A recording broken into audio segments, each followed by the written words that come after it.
time for the best coverage of the top stories in sports. The Sports Wrap with Jason Page starts now. Indeed it does, and great to have you with us on this Friday edition of the show. And if it's a Friday, it means Tino Pattigno is dropping by, our NASCAR betting insider. Best bets, all that good stuff for this weekend's race at Pocono. I also want to see what he has to say about the King Richard Petty weighing in on Shane Van Gisbergen's win from last weekend in road races in NASCAR. I want to see what... I have a feeling I know what his take will be on it, but I want to see what Tino has to say about that. Robert Littal, Black Sports Online, hangs out with us to talk as well. What a weird scene yesterday before the Dodgers and Padres got into it on the field. I want to ask him about that with ICE and Customs and Border Patrol and the Dodgers taking a stand. I want to see what our friend Robert Littal has to say about all of that. But we start things out in the NBA, Sam Yarnell, and yeah, I got a lot to say here. So bear with me here for just a moment, okay? You can look at your phone, scroll, Twitter, or whatever you want to do. But I gotta say a couple of things here. You know, I'm amazed with what the Pacers have done in this series. Because if you look at their 3 wins, all 3 of these wins have essentially been somebody jumping up out of nowhere, whether it's a Matherin, whether it's a Toppin last night. We saw, obviously, what Halliburton did at the end of Game 1, but they sort of stole that game, coming back late to win that one. And here's the thing that is most perplexing and almost irritates me. This Thunder team, which gets their doors blown off, and almost pretends, we got a game in hand, we got a Game 7 on our home court. This is the NBA Finals. You got a chance to stomp this thing out last night. You've won the last 2 games. Halliburton's playing on one leg. He's got the calf strain. And you come out and lay that dud last night? Like, come on. This is a team that's acting like it's won something, Sam. And it hasn't won anything, ever. This group's won nothing. And they're pretending like it's their birthright, like they're owed this championship, like it's going to be handed to them. And after 5 games going into Game 6 last night, you would think that by now they'd understand they're going to have to play 48 minutes on both ends to be able to beat this Pacers team. And they simply didn't show up last night. Like, where was this team? I can't for the life of me figure out how a team can't be hungry in that spot. How you can't be starved. How you, with that fan base, as rabid as it is, sitting back there waiting for you to come back and celebrate a championship. With everything that franchise has gone through, the ups and downs, just a few years ago, being a terrible team, being a lottery team, for them to show up last night and lay that kind of dud is inexplicable to me in that spot. All the credit in the world to the Pacers, because they are not the better team in this series. They are not the better team. The Thunder are the better team. If you match up these 2 rosters, the Thunder should win this series. They should have won it in 5 or 6 games. The fact that this thing is going 7, credit to the Pacers, but at the same time, what is Oklahoma City doing, Sam Yarnell? Well, Jason, this is a team that struggled on the road throughout the playoffs. And while you're right, in terms of championships, they haven't won anything yet. This is still a historically good team in the Oklahoma City Thunder, right? This is still a team that ran through the Western Conference. And I mean, the only test they were given was the Denver Nuggets, who, by the way, have the best player in the world on their team. This is a team, though, that in the process of running through that Western Conference has struggled on the road nearly the entire time. I talked about it earlier this week on this very show. Go all the way back to the closeout game in the first round against Memphis. They're on the road. They win it by 2 points. They played a horrible game. They were able to pull out the win because they were playing the Memphis Grizzlies. I cannot emphasize that part enough. They struggled on the road in Denver the entire series against the Nuggets. Sorry about that.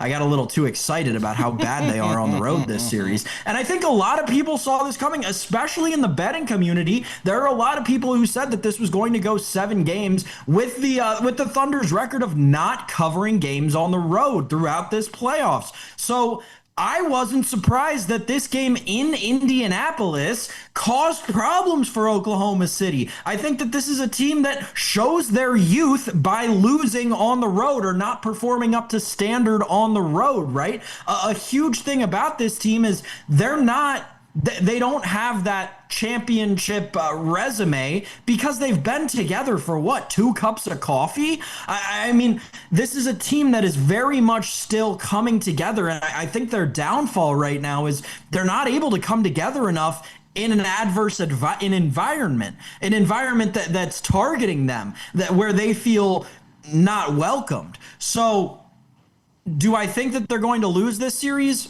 No. Am I worried about the Pacers? No. You said it. They're the better team. They've been dominant at home, and this is going back to Oklahoma City. But on the Pacers side of things, wildly impressive. I mean, we can't say enough good things about Tyrese Halliburton. I know the numbers aren't completely there, but go watch the game he put together without a leg underneath him. That is truly impressive stuff. Pascal Siakam continues to be an incredibly effective scorer in these playoffs for the Pacers. They play such an impressive brand of basketball and get picked up by guys like Nembhard and Naismith on nights where Halliburton's only scoring you 12 points or 14 points on 12 field goal attempts. I love Nembhard. He is that glue guy that every championship team needs. And look, Sam, you may not be worried about Game 7. I'm worried about Game 7 if I'm a Thunder fan, because now you've put it in the hands of the officials. You've put it in the hands of one player potentially going off and having a huge game. There are so many things that take it out of your hands if you're the Oklahoma City Thunder when you allow it to go to a Game 7 the way that they have, by basically just mailing it in a Game 6 last night, when you have your foot on their throat after beating them in 2 straight games. To me, and this would be a colossal upset if the Pacers were to win this thing. And if you can't win this championship this year, you're not facing the Celtics. You're not facing, the top seed or the second seed, the Cavaliers, or the top seed, the Cavaliers. You're facing the Indiana Pacers. You're facing the 5 seed or the 4 seed, whatever the hell it was. You're not facing the Celtics, a fully healthy Celtics team here. So if you don't win it this time around, there's going to be a lot of people wondering. I mean, we thought this was going to be the era of the Thunder. How quickly that idea might shift. We're coming back. Sam and I got a lot more to do on the show, including talking some baseball. Big night for Jack is next.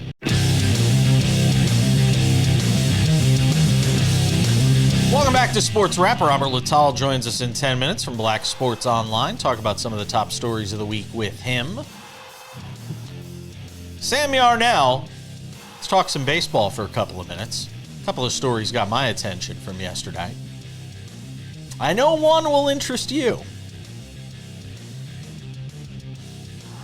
We know Jack hit his first 2 home runs last night, Jac Caglianone, for the Kansas City Royals. You knew it was only a matter of time. At some point, he was going to bust out with a couple of home runs. Did it against the Texas Rangers. As impressive as the long one he hit was, the first one he hit, Sam, which was up around his neck, that he still managed to somehow hit out of the park there in Texas. That one was even more impressive. I know there are some people that are questioning the fact that he swings at a lot of stuff out of the zone and how that could be something he's going to have to fix. It certainly wasn't an issue last night, but boy, the second home run he hit, which we'll see here in just a moment, my God, I don't think I've ever seen a ball hit there in Texas where he hit that second one. But man, Jac Caglianone finally announcing his arrival, and then he promptly got the silent treatment from the dugout, which was kind of fun. That was kind of funny. tradition as old as time. Yeah, super fun game in Texas last night. It was cool that he got to do it against his former teammate. I mean, not against, he wasn't pitching, Right. but Wyatt Langford on the other team. Those guys are going to be fun to watch, man. That Florida team was fun to watch in college. Those of you who know. And I mean, listen, you saw the future of Major League Baseball on the field last night. You saw Bobby Witt Jr., you saw Wyatt Langford, and you saw Jac Caglianone. I would say between the three of them, career earnings are upwards of $1 billion. The pitch was around his neck. I'm just watching it again. I don't know how he hit that ball. He's 6'6", and he hit the ball out. I will say, on the subject of young players hitting multiple home run games, a player who's been on the scene, Jason, who's an established, I mean, all-star caliber outfielder, leading the National League in terms of outfielders in like 9 out of 10 of the major hitting categories.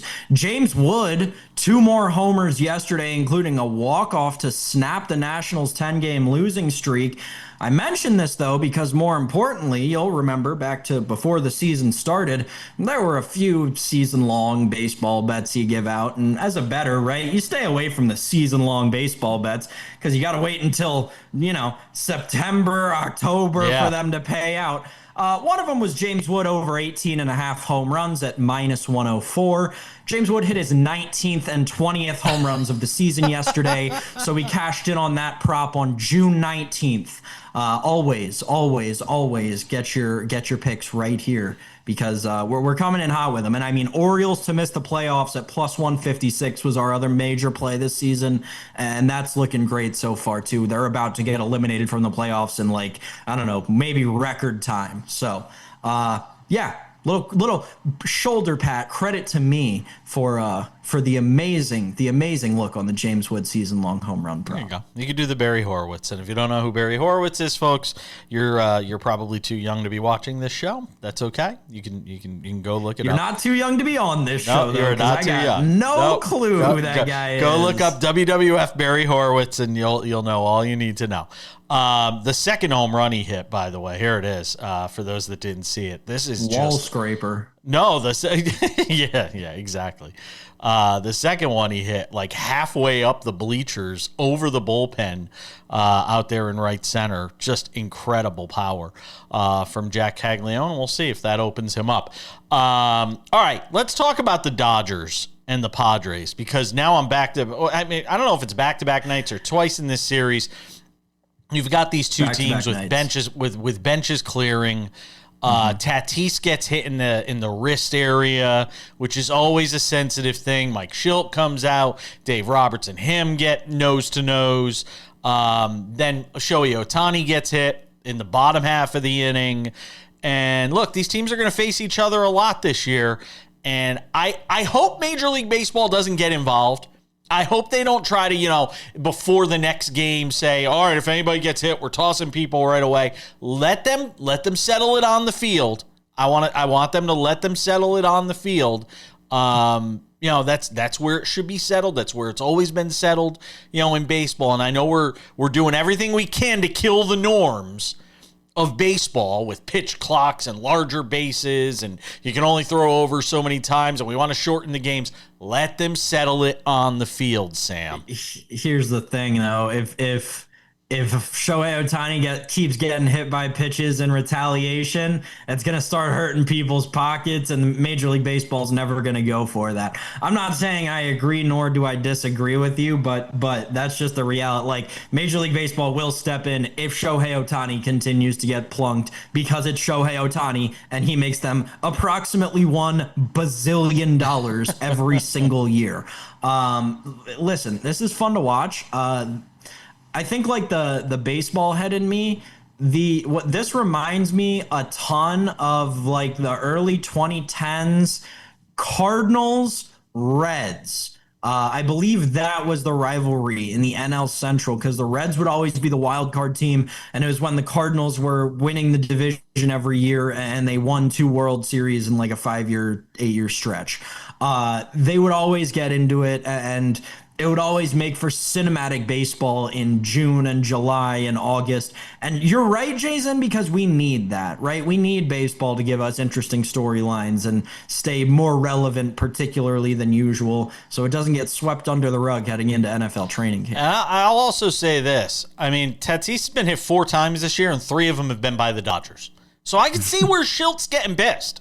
I can see where he's mad. Because this guy's, his biggest star on this team is getting plunked 3 times by your biggest rival. And that one last night, there's no telling, he could be out of action for a while. We don't know as of the time that we're putting this show together. He could be out for a while. You get hit in those areas. At least with Ohtani, they plunked him in a spot. He's not going to be out of action at all. He's not going to miss a minute, getting hit where he got hit. So I'm just saying, I can understand where Schilt and the Padres are bent out of shape about it, Sam. Well, with the Tatis thing too, right? If you're Mike Schilt, Tatis is a guy who has a history of injuries and, quite frankly, a history of weird, obscure injuries that happen in odd ways. So I'm sure there's even more of a concern there. Yeah. And look, I don't even think they hit Tatis on purpose. You're talking about rookie pitcher. It's his first time ever pitching. I don't think he's trying to hit him. No, but you understand why he got mad. Absolutely. We're coming back. Robert Littal next. All right, good to have you with us on this Friday edition of Sports Wrap. And if it's a Friday, that could only mean one thing. We're hanging out with our good friend, Robert Littal, the founder of Black Sports Online. Gives us a couple of segments, talk about some of the top stories of the week in sports. We missed him the last couple of weeks because I was traveling. Comfortably back in our Las Vegas studios this week. I can feel my tension releasing as we speak. So I want to get your thoughts on a couple of things. I want to talk in this segment about the Dodgers and Padres, but I also want to get your thoughts as somebody in LA about sort of the vibe out there when it comes to the Dodgers as an organization with this story that's popped up here the last couple of days involving the Dodgers, immigration enforcement and CBP, and the Dodgers reportedly kicking out ICE or CBP, and we're still trying to figure out exactly what the hell happened yesterday as it related to the activities in the morning and in the afternoon, with the organization basically saying, nope, you're not coming into our parking lot. You're not conducting raids or enforcement or whatever the hell it is they're doing in our parking lot. And sort of this standoff with the government that the Dodgers were taking part in, because it feels like there are some on the left politically who are saying, well, you should have done this sooner. You haven't done enough to sort of support the immigrant community, which has been so supportive of the Los Angeles Dodgers. And then there's obviously people on the right who are going to say, see, the Dodgers, they're all about illegal aliens and illegal immigrants and undocumented illegals coming into the country. As somebody who's out there, what seems to be the prevailing wisdom or vibe on this whole thing, Robert? Well, the vibe wasn't until yesterday. People were very disappointed in the Dodgers, because, that fan base, especially when you add in, the Japanese, Asian fan base as well with the Latino fan base, it's over 50% of minorities. I mean, that's who generates the revenue for the Dodgers. If you took them away, they would be, I don't know, they would be the Tampa Bay Rays or something like that. You know what I mean? So until they made an actual stand, which I knew that they had to make, yesterday, there was a lot of disappointment. The national anthem lady that did it in Spanish, reports that she's been banned.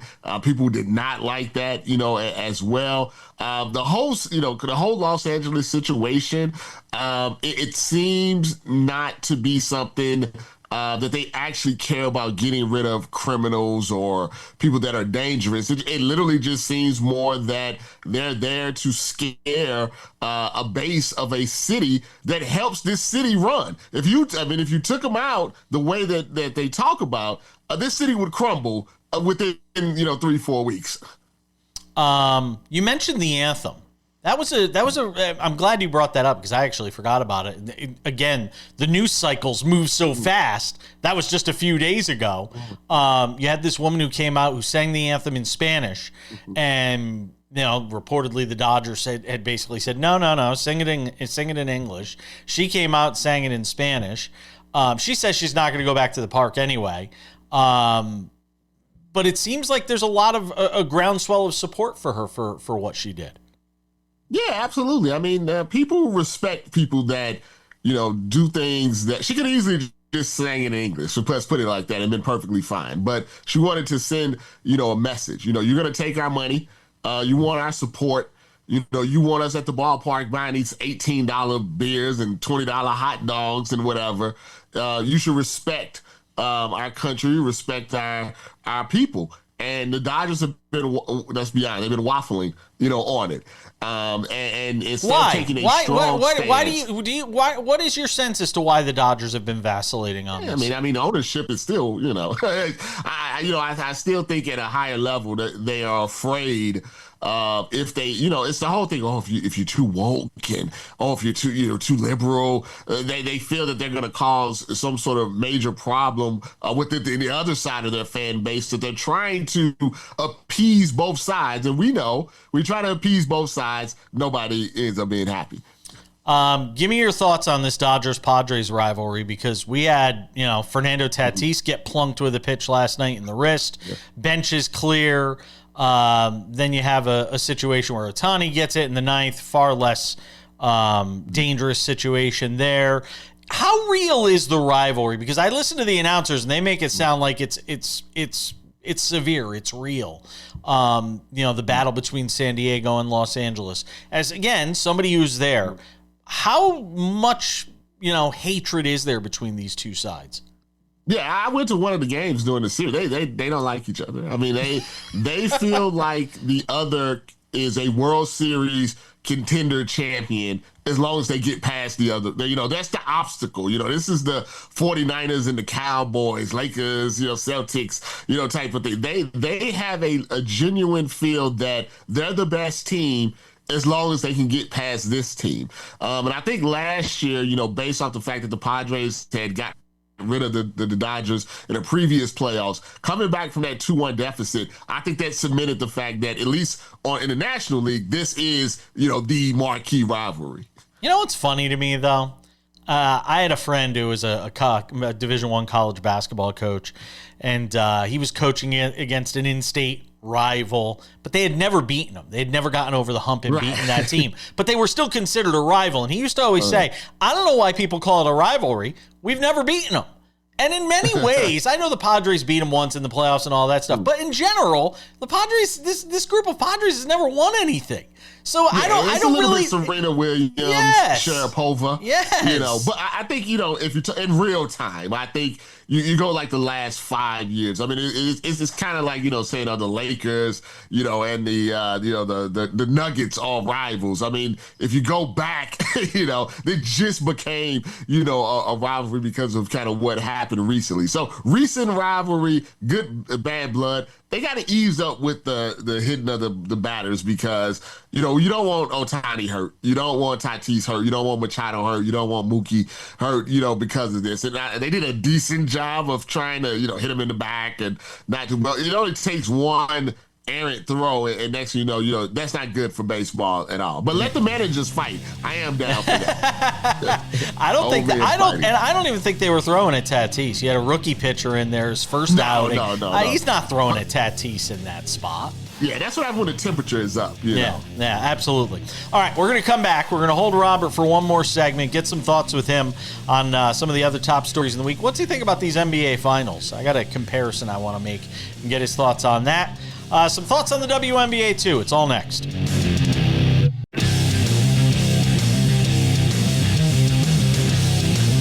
Let's take it to segment 4 on this Friday edition of SportsWrap.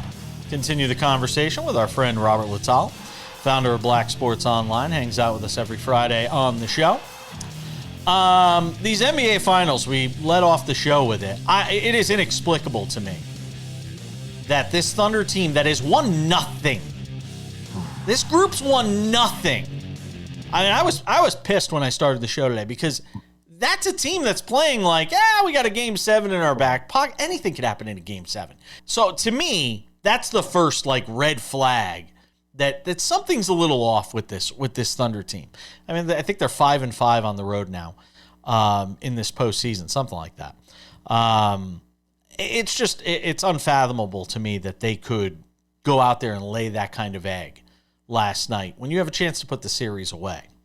But I want to get your thoughts on something else because you're of a certain age, as am I, and can remember Kobe and Shaq. What a lot of people consider one of, in this modern era, in our era of basketball, one of the biggest upsets in the NBA Finals, which was the Pistons and Chauncey and Mr. Big Shot and Rip Hamilton, those guys beating the Lakers of Kobe and Shaq in the NBA Finals.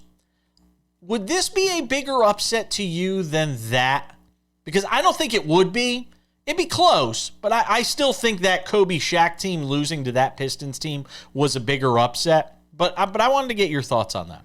Let me put it like this. I think from a shock value, that was the bigger upset because it was Shaq and Kobe. And not just Shaq and Kobe. Shaq, Kobe, Karl Malone, Gary Payton. You know, I think when you have those type of names, you just assume certain things. But if you really looked at it on paper, the Pistons were an actual better team at that point. So I actually think this would be a bigger upset. I mean, the Pacers lost, I think, 15 of their first 25 games.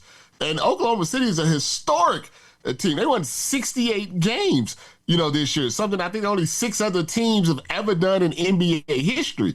I think it's, and on top of that, the Pacers are playing their best player, quote unquote, is playing with an injury that should have put him out for 2 weeks.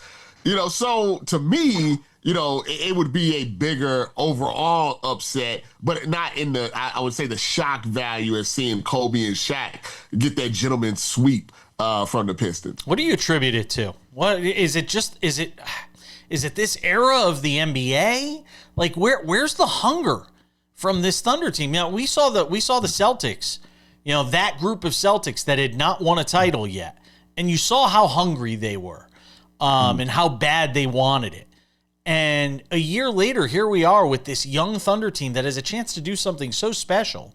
A great fan base, a hungry fan base that's just sitting there waiting for them to come back with the Larry O'Brien trophy.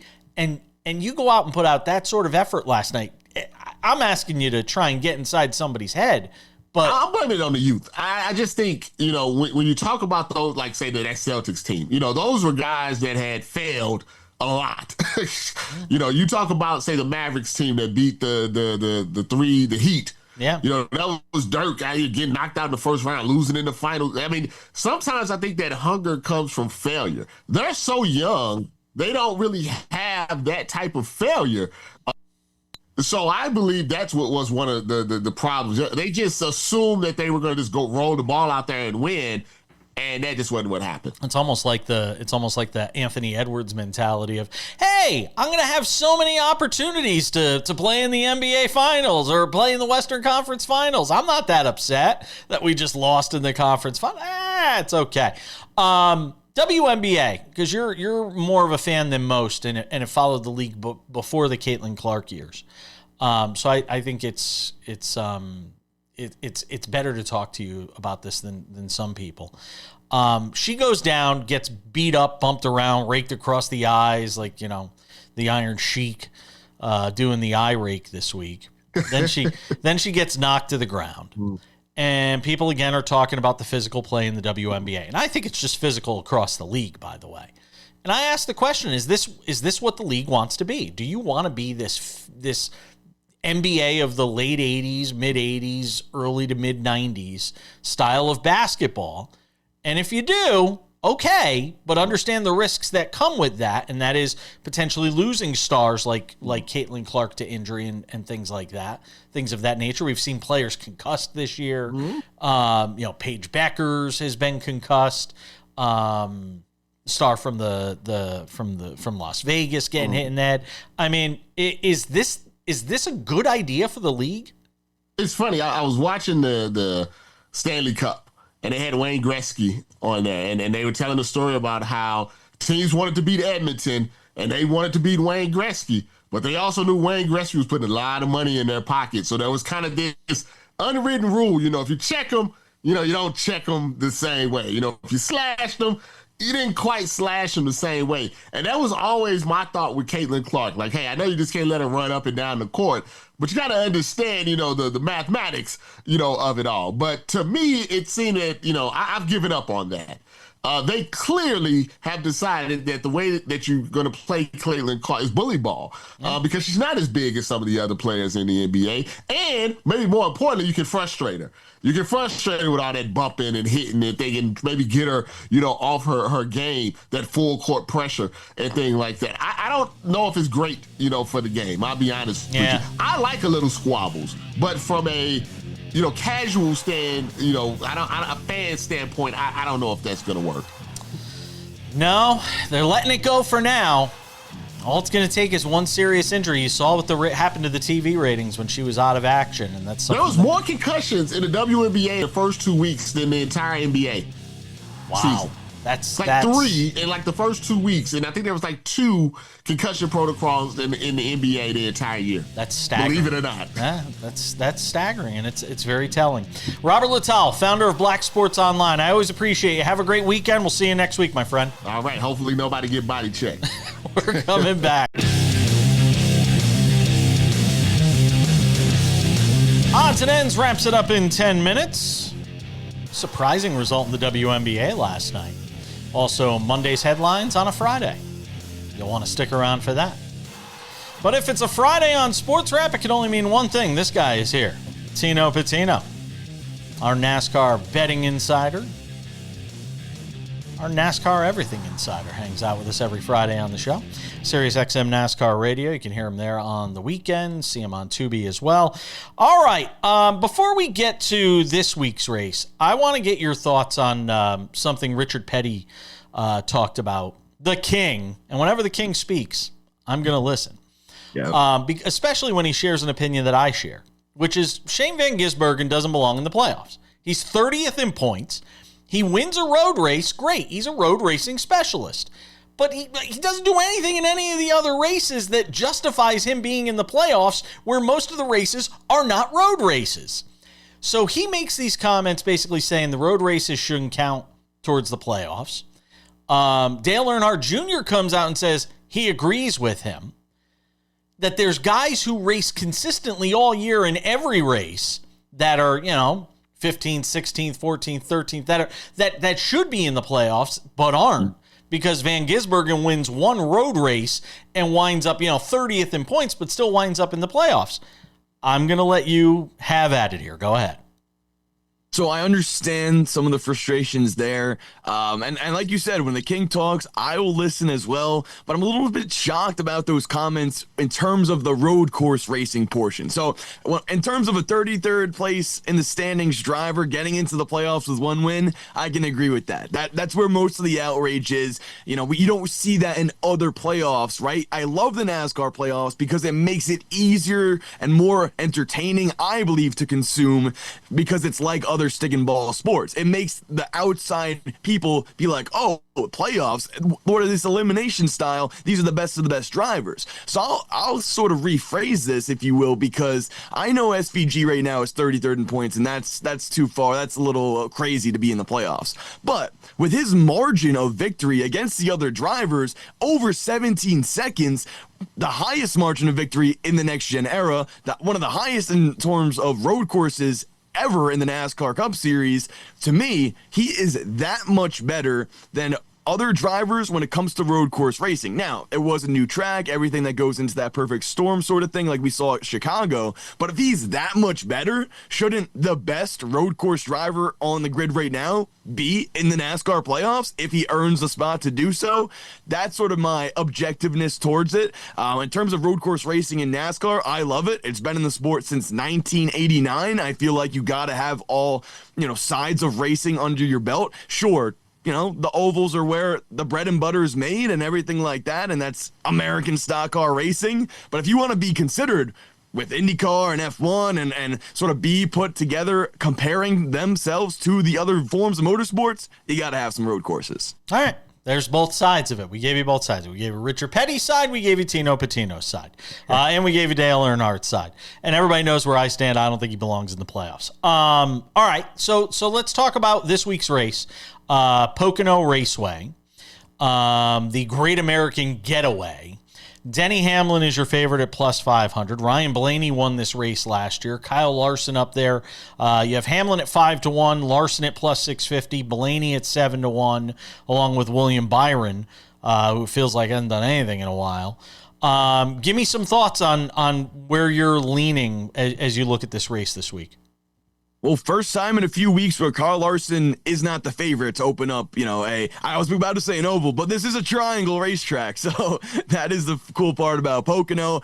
Denny Hamlin being the favorite around plus 500, like you mentioned, to me, is going to be good value heading into this one. He has the record 7 wins at this racetrack already, and the favorites have been winning thus far this year. I mean, that's something that we need to keep in mind. I know we want to search for value elsewhere, but when you're giving me plus money, Denny Hamlin at Pocono when he has 7 wins, and he's coming off of a bye week, if you will, because he did not race in Mexico City, that's a lot of less travel, a lot more sleep potentially. Now he was there taking care of the fam, new baby on the rise, everything like that. Okay, maybe, we didn't get too much extra sleep, but I think when it comes to Denny Hamlin as the competitor, without having to go to Mexico to now be back racing at a track like Pocono, comparable, that front stretch is to Michigan, where Denny Hamlin last won in the Cup Series. He's probably my best bet to win this weekend. Ryan Blaney as well, plus 700 is a good one you can look at. He won last year, beating out Denny Hamlin. We'll see long green flag runs in which Blaney excels at. This is also going to be a strategy race. A lot of drivers like to sort of, and crew chiefs there, like to sort of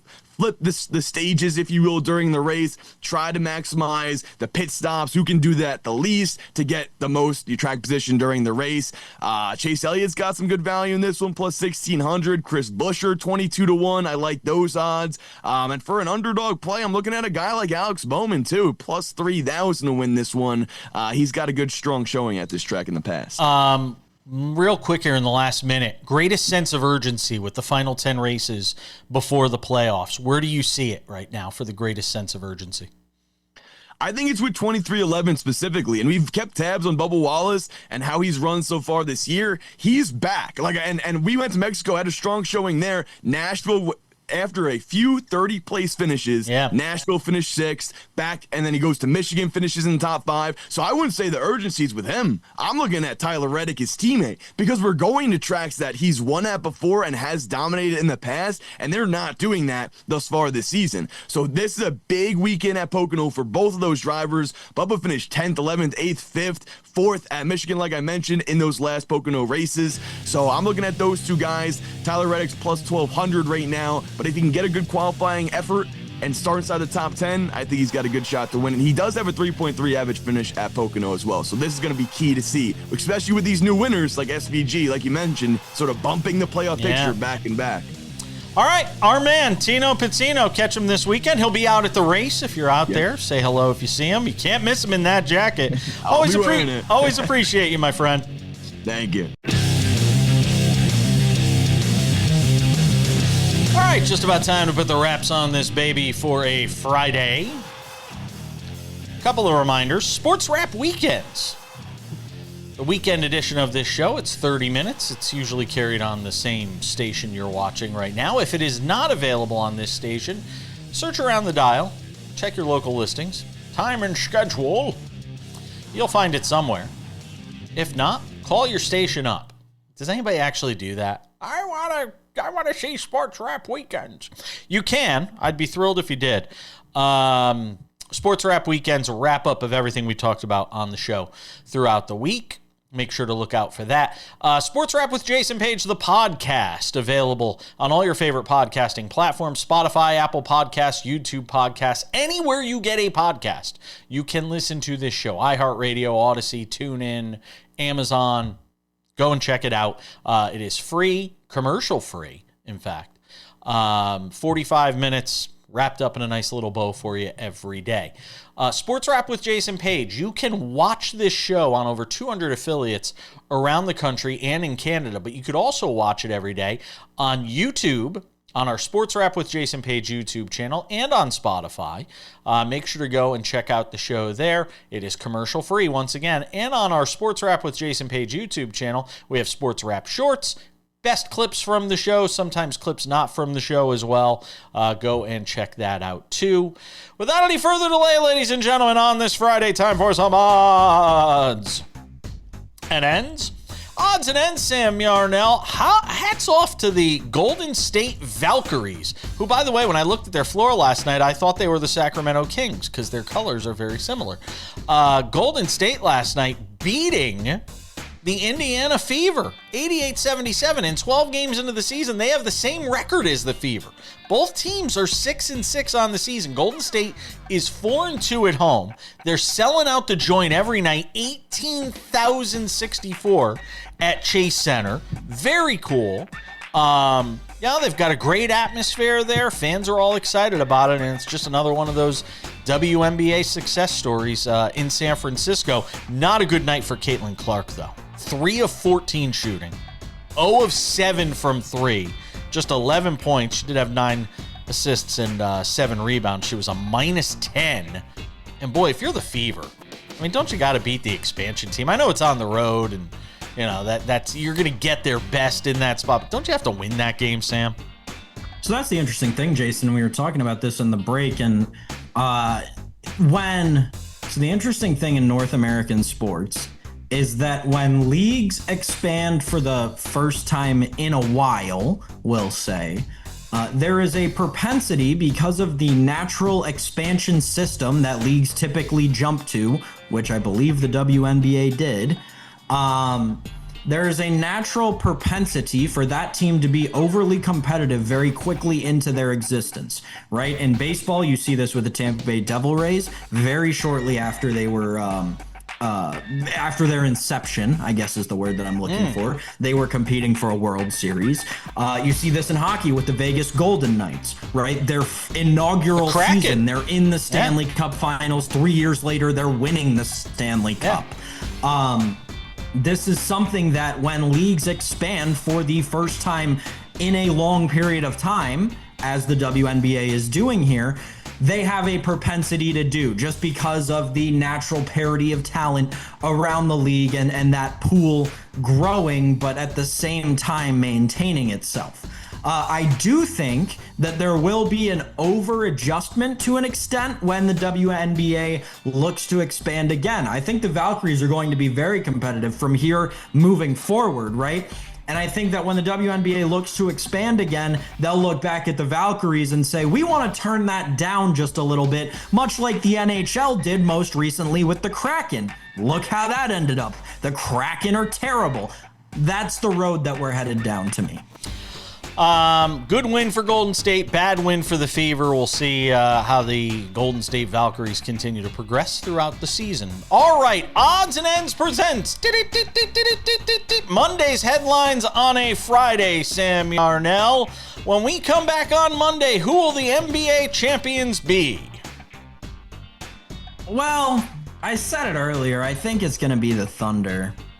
And unfortunately, I don't think it's going to be a particularly close game, which is going to kind of suck. But like an 8-point spread. You think they cover? Now it just went down to 7.5, by the way, during the time we were doing this show.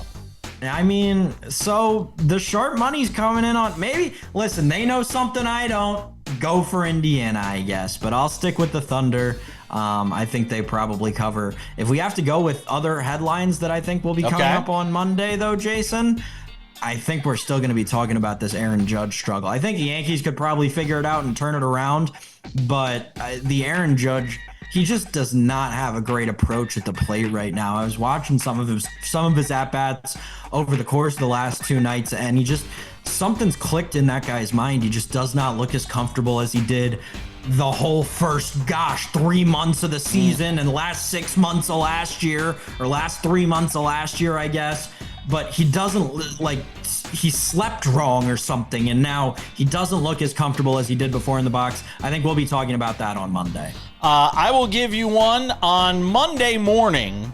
The Oakland A's will be, well, I should say the Athletics. They're not Oakland anymore. Will be breaking ground on their new ballpark here in Las Vegas. I predict the ground is going to open up and swallow the entire front office whole, and there will be no more athletics organization. There will be no more front office, because that's the only way it can happen, because it's the A's. It's going to wrap it up for us. Thanks for watching. I'm kidding. We love you, A's. Thanks to Robert Littal, Tino Pattigno, you, Sam Yarnell. We'll see you next week.